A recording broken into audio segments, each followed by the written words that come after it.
नमस्कार बच्चों, good morning. आज हम पढ़ेंगे अध्याय 2 कक्षा 11वीं रसायन विज्ञान, जिसका नाम है परमाणु संरचना। ठीक है, इसके पहले अध्याय 1 में हमने क्या क्या पढ़ा था। हमने अध्याय 1 में देख लिया था कि जो परमाणु होता है वो सबसे पहले 1804 में जॉन डाल्टन ने परमाणु सिद्धांत दिया। उसके अलावा हमारे जो महर्षि कणाद थे, हमारे महर्षि कणाद ने प्राचीन समय में यानी ईसा के 500-600 वर्ष पूर्व ही ये बता दिया था कि सारे पदार्थ एक सूक्ष्म कण से बने हुए होते हैं जो कि अविभाजित होता है, जिसको परमाणु कहते हैं। यह हमारे संत ने, हमारे दार्शनिक प्राचीन जो थे उन्होंने ये बताया था, कणाद ने, महर्षि, लेकिन जॉन डाल्टन ने भी यही बताया, जो कि ग्रीक फिलोसोफर्स, उन्होंने भी यही बताया कि पदार्थ है सूक्ष्म कण से बना होता है, जिसको परमाणु कहते हैं। ठीक है, इस अध्याय में देखिए। उसके बाद 19वीं सदी के अंत तथा 20वीं सदी के प्रारंभ में कुछ वैज्ञानिक आए, जैसे रदरफोर्ड है, जे थॉमसन है, नील बोर्स है। ठीक है, इन्होंने क्या किया, इन्होंने देखा कि परमाणु जो है अविभाजित न होकर इन्होंने परमाणु को विभाजित कर दिया। ठीक है, जो पहले 100 साल तक मान्यता मानी गई थी, जॉन डाल्टन की थ्योरी चल रही थी, किंतु इन वैज्ञानिकों ने जब इस फील्ड में रिसर्च किया तो पता चला कि परमाणु को भी हम सूक्ष्म कणों में बदल सकते हैं, जिनको क्या क्या कहा जाता है, जिनको इलेक्ट्रॉन, प्रोटॉन और न्यूट्रॉन कहा जाता है। ठीक है, ये सूक्ष्म कण होते हैं जो कि परमाणु के अंदर पाए जाते हैं। ठीक है, इन सूक्ष्म कणों से ही परमाणु बना होता है। ठीक है, यानी परमाणु अविभाज्य न होकर अब क्या हो गया, विभाजित हो गया। ठीक है, विभाजित होने के बाद लेकिन इन वैज्ञानिक जो थे, इन्होंने बताया कि परमाणु विभाजित है, लेकिन विभाजन के बाद एक नई समस्या आई कि परमाणु विभाजित है तो इसके अंदर इलेक्ट्रॉन कहां पर पाए जाते हैं, परमाणु की संरचना कैसे होती है, परमाणु के अंदर इलेक्ट्रॉन कहां पर मौजूद होते हैं, प्रोटॉन कहां पाए जाते हैं, न्यूट्रॉन कहां पाए जाते हैं, इसके बारे में जानना और भी बाकी था। ठीक है, इस अध्याय में हम यही देखेंगे कि इलेक्ट्रॉन प्रोटॉन की खोज कैसे हुई। ठीक है, और परमाणु के अंदर ही कहां पर पाए जाते हैं। ठीक है, तो यहाँ पर इस अध्याय में हम इनको पढ़ेंगे। ठीक है, अब देखते हैं आगे। हम देखेंगे इलेक्ट्रॉन की खोज या कैथोड किरणों का अध्ययन। ठीक है, हम देखते हैं कि सन 1879 में सर विलियम क्रूक्स ने विद्युत की चालकता का अध्ययन गैसों के अंदर किया। उन्होंने इसके लिए क्या लिया, उन्होंने इसके लिए लिया एक डिस्चार्ज ट्यूब। ठीक है, एक कांच की डिस्चार्ज ट्यूब ली, या उसको विसर्ग नली कहा जाता है। ये ली उन्होंने कांच की।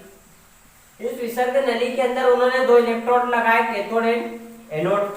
इनको उच्च वोल्टेज के साथ इन्होंने कनेक्ट कर दिया, यहाँ पर सील कर दिया, इस दोनों इलेक्ट्रोड को सील कर दिया। सील करने के बाद इन्होंने एक और साइड ट्यूब रखी, साइड ट्यूब के अंदर इन्होंने निर्वात पंप लगाया, जिसके द्वारा क्या किया, इसके अंदर इन्होंने निर्वात पंप के सहारे इन्होंने क्या किया, गैस का दाब यहाँ पर 0.01 mm कर दिया, मिलीमीटर कर दिया। यहाँ पर इसके अंदर बहुत कम जो है गैसों का दाब इसके अंदर रखा। उसके बाद यहाँ पर उच्च वोल्टेज उत्पन्न किया, लगभग 10,000 वोल्ट। ठीक है, उत्पन्न करने से एक चीज यहाँ पर पता चली कि कुछ किरणें कैथोड से उत्पन्न हो रही हैं, अदृश्य किरणें, और वो कैथोड से एनोड की ओर गति कर रही हैं। इस बात का पता कब चला, जब ये कैथोड से अदृश्य किरणें जाती है यहाँ पर, तो इस कैथोड के विपरीत दिशा की ओर वो चमकती है। इससे हमें पता चला कि कोई किरणें हैं जो कैथोड से कहां जा रही है, एनोड की तरफ। इन अदृश्य किरणों को क्या नाम दिया, कैथोड किरणें। कैथोड किरणें इसलिए दिया क्योंकि कैथोड से उत्पन्न होती है, इसलिए इनका नाम कैथोड किरण दिया। ठीक है, और नेगेटिव चार्ज वाली होती है, ऋणात्मक चार्ज वाली होती है, इनके अंदर आवेश ऋणात्मक आवेश होता है, कैथोड से उत्पन्न होती है, इसलिए कैथोड किरण इनका नाम दिया गया। तो इस प्रकार से कैथोड किरणों का क्या हुआ, कैथोड किरणों की खोज हुई। ठीक है, कैथोड किरणों की खोज होने के बाद हम देखते हैं कि कैथोड किरणों के गुण क्या होते हैं, क्या गुण प्रदर्शित करती है किरणें। ठीक है, अब हम देखेंगे इसके गुण, कैथोड किरणों के गुण। हम देखते हैं कैथोड किरणों के गुण। कैथोड किरणों के गुणों में यदि हम देखें तो पहला गुण होता है कैथोड किरणें सरल रेखा में गमन करती है। ठीक है, यानी कैथोड किरणें या कैथोड से एनोड की तरफ एक सरल रेखा में गमन करती है सीधी। ठीक है, यदि हम इसमें कोई चीजें रख दे, मान लो यहाँ कोई चीज हमने रख दी, ठीक है, वो उस चीज की छाया जो है यहाँ पर उसकी बनती है उसके पीछे। तो इससे पता चलता है कि एक सरल रेखा में गमन करती है। और इससे ये भी पता चल गया छाया पीछे बनने से कि रेखाएं ये कैथोड से एनोड चल रही है, तभी तो इस वस्तु की छाया इधर बन रही है। ठीक है, इधर से चल रही है किरणें, आप देखते हो सूरज की किरणें आपके तरफ सामने से आती तो आपकी परछाई पीछे बनती है। ठीक है, दूसरी तरीके से वस्तु यहाँ पर रखी है, किरणें इधर से आएगी तो छाया पीछे बन रही है। इससे ये भी पता चल गया कि कैथोड किरणें कैथोड से एनोड की ओर चलती है। ठीक है, तो इस प्रकार से सरल रेखा में गमन करती है कैथोड किरणें। उसके अलावा कैथोड किरणें ऋणात्मक प्रकृति की होती है। ऋणात्मक प्रकृति का पता कैसे चला? मान लो कि इस ट्यूब के अंदर दो चार्ज लगा दिए। ठीक है, इधर हमने लगा दिया पॉजिटिव चार्ज लगा दिया, इधर हमने लगा दिया नेगेटिव। ठीक है, अब यहाँ पर लगाने पर कैथोड किरणें यहाँ से चलती है, तो ये ऋणात्मक प्रकृति का पता कैसे लगा? ये यहाँ पर चलती है तो इनका विचलन धनात्मक की तरफ हो जाता है, इस प्रकार से धनात्मक की तरफ मुड़ जाती है। तो इससे क्या पता चला कि ये ऋणात्मक है तभी तो धनात्मक की ओर गई। यदि आपको पता है कि यदि ऋणात्मक होगी तो ऋणात्मक में जो है उसकी तरफ नहीं जाएगी, ये कहा जाएगी ऋण है तो धन की तरफ जाएगी। ठीक है, तो यहाँ से इसका पता चला कि ऋणात्मक प्रकृति की होती है। उसके अलावा कैथोड किरणें चुंबकीय क्षेत्र से प्रभावित होती है। मान लो चुंबकीय क्षेत्र, यहाँ चुंबकीय क्षेत्र यदि लगा दिया जाए, चुंबकीय क्षेत्र लगा दिया तो ये यहाँ से किरणें चुंबकीय क्षेत्र की तरफ विचलित होने लग जाती है। ठीक है, यानी ऐसे ये पता चला हमें कि चुंबकीय क्षेत्र से भी कैथोड किरणें क्या होती है? प्रभावित होती है। उसके अलावा हम देखें तो कैथोड किरणें छोटे छोटे दृश्य कणों से मिलकर बनी होती है। छोटे छोटे दृश्य कणों से मतलब छोटे छोटे कणों से मिलकर बनी है। इसका पता कैसे लगा? अब मान लो कि यहाँ इस ट्यूब के अंदर क्या लगा दिया? एक पंखा रख दिया। ठीक है, एक पंखा रख दिया और कैथोड किरणों को यहाँ से भेजा गया। तो भेजने पर वो क्या होगा? भेजने पर ही पंखा रोटेट होने लगता है, घूमने लगता है। घूमने लगने से पता चला कि छोटे छोटे कण हैं, इन छोटे छोटे कणों का फव्वारे इसके ऊपर गिरते हैं जिससे ये रोटेट होने लगता है, घूमने लगता है। तो इससे ये पता चला कि छोटे जो किरणें होती हैं कैथोड किरणें, ये छोटे छोटे दृश्य कणों से मिलकर बनी होती है। ठीक है, उसके बाद में कैथोड किरणें ऊष्मीय प्रभाव उत्पन्न करती है। ऊष्मीय प्रभाव का पता कैसे चला कि मान लो कैथोड, इसमें क्या रखा गया? कैथोड किरणों के पथ में, कैथोड किरणों के रास्ते में क्या रख दिया गया? क्या रख दिया गया? प्लेटिनम। प्लेटिनम, प्लेटिनम की पतली पत्ती रख दी, पतली पत्ती रख दी तो पत्ती के ऊपर ये किरणें कैथोड किरणें गिरती है तो ये पतली पत्ती क्या हो जाती है? ये लाल हो जाती है। इससे पता चला कि कैथोड किरणों में ऊष्मीय प्रभाव होता है। ठीक है, उसके अलावा अगला कैथोड किरणें एक्स किरणें उत्पन्न करती है। यदि कैथोड किरणों को, यदि कैथोड किरणें के मार्ग में यदि कोई टंगस्टन, मोलिब्डेनम कठोर चीजें रख दी जाए तो क्या होगा? उससे एक्स किरणें उत्पन्न होती है। इसके अलावा गैसों का आयनीकरण करती है। यदि इनको कैथोड किरणों को गैसों से निकाला जाए तो उनके अंदर आयन उत्पन्न कर देती है, उसका आयनीकरण कर देती है। और भी इसके और भी गुण होते हैं। और गुण में क्या होता है कि कैथोड किरणें फोटोग्राफिक प्लेट को खराब कर देती है। उसके अलावा कैथोड किरणों का और भी गुण है, कैथोड किरणें भेदन का काम भी करती है। यदि एल्यूमिनियम की पतली परत को रख दिया जाए तो उसको पतली परत को भेद देंगी, वो उसके आर पार निकल जाएगी। लेकिन यदि मोटी परत रख दी एल्यूमिनियम की तो भेद नहीं पाएगी। इस प्रकार से ये कैथोड किरणों के इतने गुण हमने देखे। ठीक है, ये गुण पाए जाते हैं कैथोड किरणों के अंदर। ठीक है, और आगे हम इस चैप्टर में देखते हैं इलेक्ट्रॉन का आवेश द्रव्यमान अनुपात। तो आवेश द्रव्यमान अनुपात यदि हम देखें तो इलेक्ट्रॉन का आवेश द्रव्यमान अनुपात जो किसने निकाला गया? किसके द्वारा निकाला गया? J Thomson. ठीक है, अब इन्होंने जो आवेश द्रव्यमान अनुपात निकाला उसके लिए क्या किया? इन्होंने दोनों क्षेत्रों को कैथोड ट्यूब के अंदर लगाया। दोनों क्षेत्र यानी विद्युत क्षेत्र भी और चुंबकीय क्षेत्र दोनों को लगाया।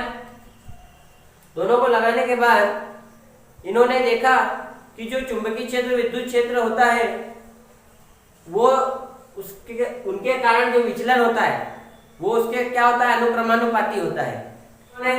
E/m जो निकाला है इलेक्ट्रॉन का, वो क्या निकाला है 1.76 10⁸ कूलाम, 8 कूलाम प्रति ग्राम। ठीक है, तो E/m जो होता है इलेक्ट्रॉन का, ठीक है, आवेश द्रव्यमान अनुपात जो होता है वो ये होता है 1.76 10⁸ कूलाम प्रति ग्राम। ठीक है, ये इलेक्ट्रॉन आवेश द्रव्यमान अनुपात जिसको कहते हैं। इलेक्ट्रॉन पर आवेश का निर्धारण, इलेक्ट्रॉन पर आवेश का निर्धारण जो है वो कौन से साइंटिस्ट ने किया, वो किया R.A. मिलिकन।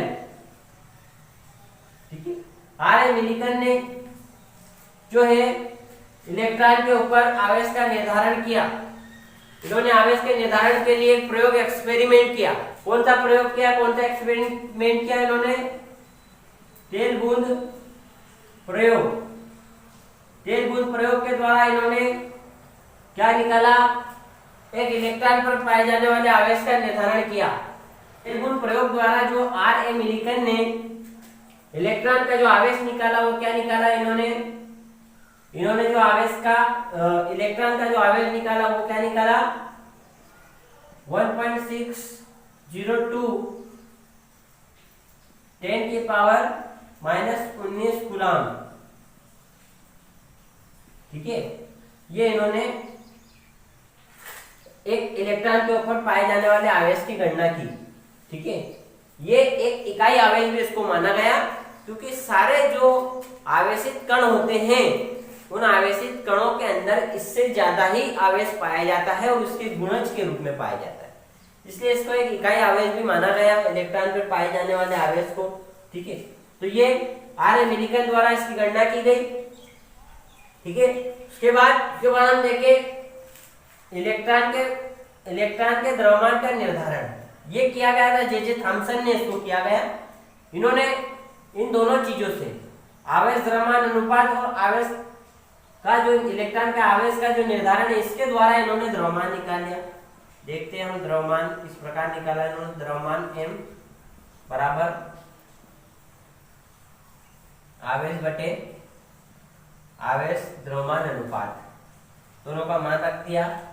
आवेश आपका क्या है 1.602 10⁻19 कूलाम और E/m अनुपात क्या है 1.76 10⁸ कूलाम प्रति ग्राम। ठीक, ये रखकर इन्होंने इसको सोल्व करके क्या निकाल लिया, द्रव्यमान। तो क्या निकला द्रव्यमान इसका जो 9.1 10⁻⁻28 ग्राम या 9.1 10⁻⁻31 किलोग्राम। ठीक है, तो इस तरीके से ये निकाल लिया द्रव्यमान। ठीक है, उसके बाद में हाइड्रोजन परमाणु की तुलना में इलेक्ट्रॉन का द्रव्यमान कितना होता है। हाइड्रोजन परमाणु की तुलना में यदि इलेक्ट्रॉन का द्रव्यमान देखे तो 1/1837वां भाग होता है। ठीक है, इलेक्ट्रॉन का द्रव्यमान बहुत कम होता है, इलेक्ट्रॉन का द्रव्यमान। ठीक है, यानी 1/1833वां भाग द्रव्यमान होता है इसका इलेक्ट्रॉन का, इसके तुलना में हाइड्रोजन परमाणु की तुलना में। ठीक है, इस प्रकार से ये इलेक्ट्रॉन के बारे में जानकारी थी, उसके द्रव्यमान की, आवेश द्रव्यमान अनुपात की। ठीक है, और हाइड्रोजन की तुलना में उसका द्रव्यमान, इलेक्ट्रॉन का द्रव्यमान क्या था, ये सारी चीजें हमने देखी। बाकी का पोर्शन इस चैप्टर का हम अगले लेक्चर में देखेंगे। ठीक है, थैंक यू, धन्यवाद।